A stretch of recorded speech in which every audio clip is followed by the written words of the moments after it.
Halo guys, kembali lagi dengan saya Anastasia Primsa Bertarigan dengan NIM 2108034 dan teman saya. Saya Ira Natasha Berginting dengan NIM 2108030. Nah, kali ini kami akan memberikan tutorial untuk menyelesaikan kasus maggot menggunakan RStudio. Nah, di sini ada contoh kasus, yaitu pengujian pertumbuhan produksi maggot melalui kombinasi sampah rumah tangga dan daun kering menggunakan rancangan acak lengkap. Oke, teman-teman.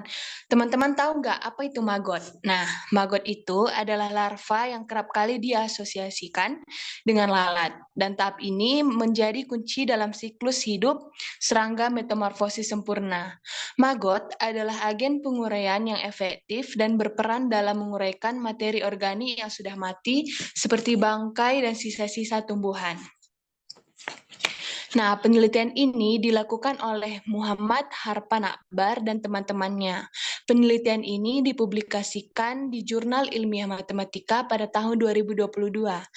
Dalam penelitian ini terdapat 5 perlakuan. Nah, perlakuan tersebut itu yang pertama perlakuan A, sampah rumah tangga 90% dan daun kering 10%. Perlakuan B, sampah rumah tangga 80%, daun kering 20%.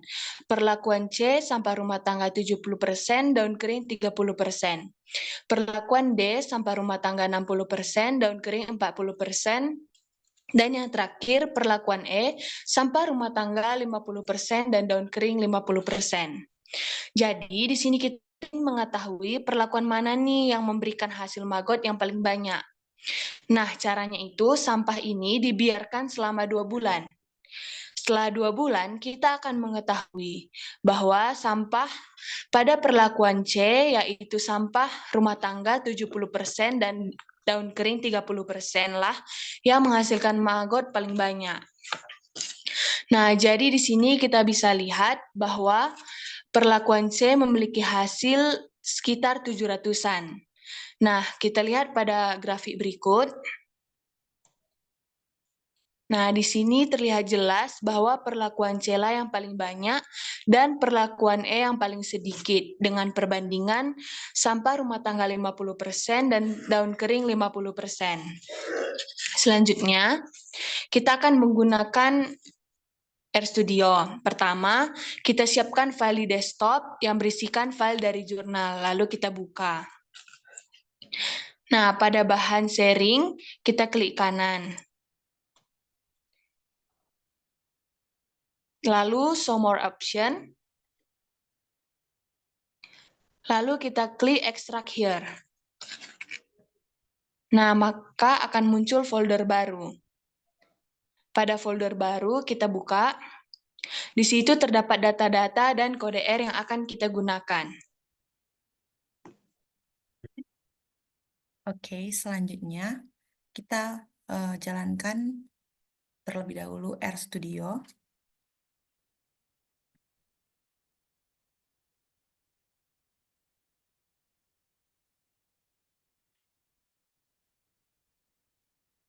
Nah, di sini kita akan melakukan mempraktekkan cara mengolah data yang ada di jurnal tadi menggunakan R. Nah, setelah kita jalankan RStudionya,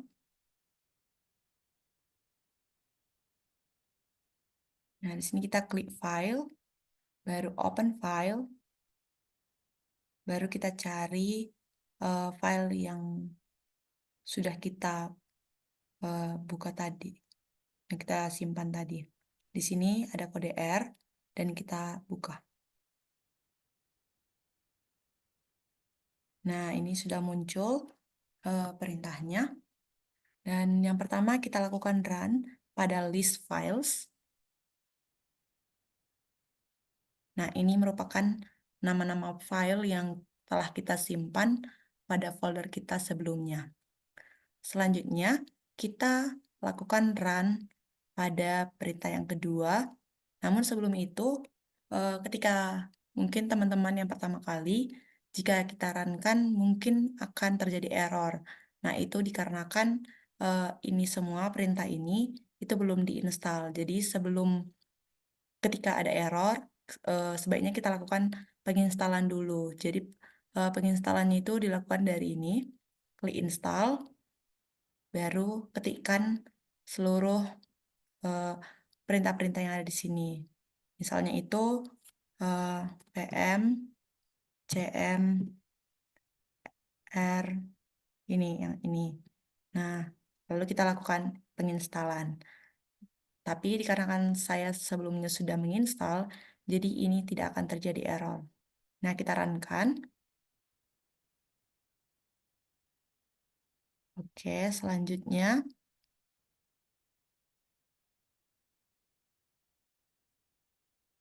di sini kami akan menampilkan data yang ada di jurnal, itu data-data per produksi dari maggot. Dan kita runkan di sini, kita klik tombol hijau dan sudah muncul ini dia data-data yang ada di jurnal sebelumnya. Nah, di sini kita lanjut, kita juga bisa melihat grafiknya. Kita runkan, dan ini adalah grafik yang sebelumnya juga sudah kita lihat ya di jurnalnya. Itu perlakuan C memiliki produksi yang paling tinggi, dan perlakuan E itu memiliki produksi yang paling rendah. Nah, selanjutnya kita bisa lihat, kita cari rata-ratanya. Di sini, pada perintah ini kita runkan kembali.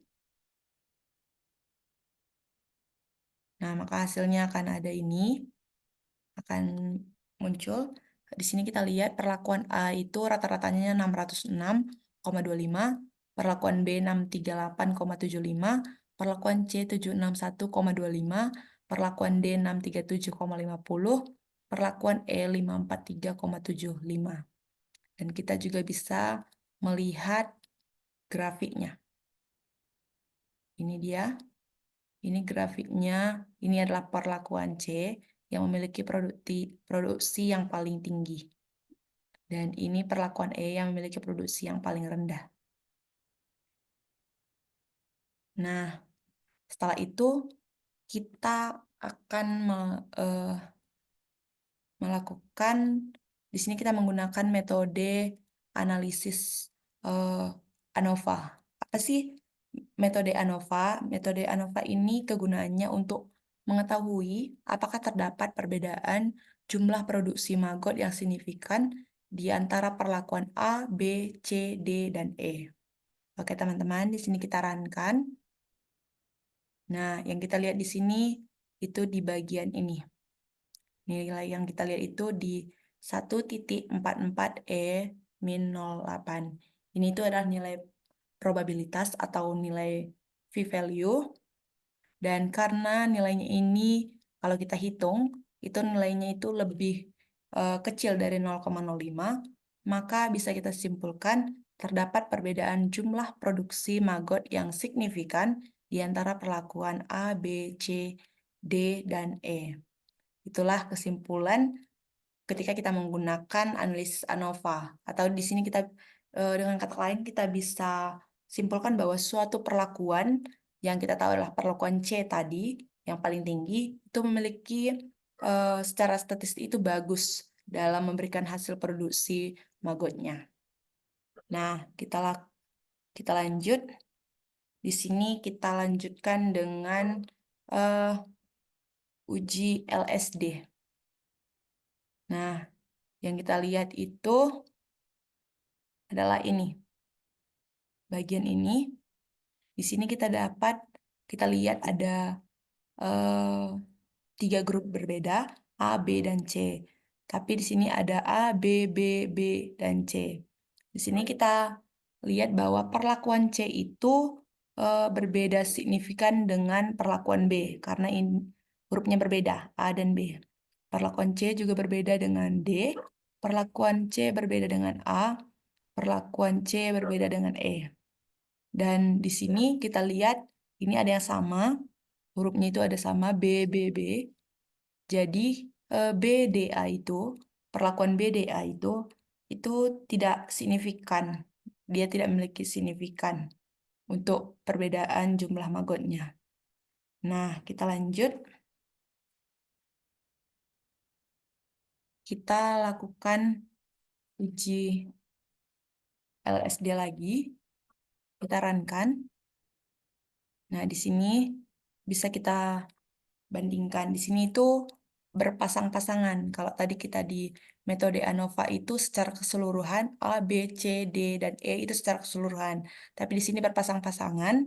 Ini kita bisa bandingkan antara jika A dibandingkan dengan B, itu ini adalah nilai p-value. Jadi ini 0,0555 itu lebih besar dari 0,05. Jadi di sini itu perbedaannya tidak signifikan karena p-value-nya itu lebih besar dari 0,05. Dan ketika kita bandingkan A dengan C, itu nilai p-value-nya 5,7E min 0,8. Itu kalau kita hitung, itu hasilnya itu lebih kecil dari 0,05. Jadi A dibandingkan dengan C itu signifikan, memiliki perbedaan yang signifikan.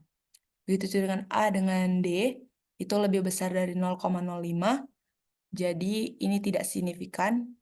Dan A dengan E itu 0,0012, itu lebih kecil dari 0,05, jadi itu signifikan.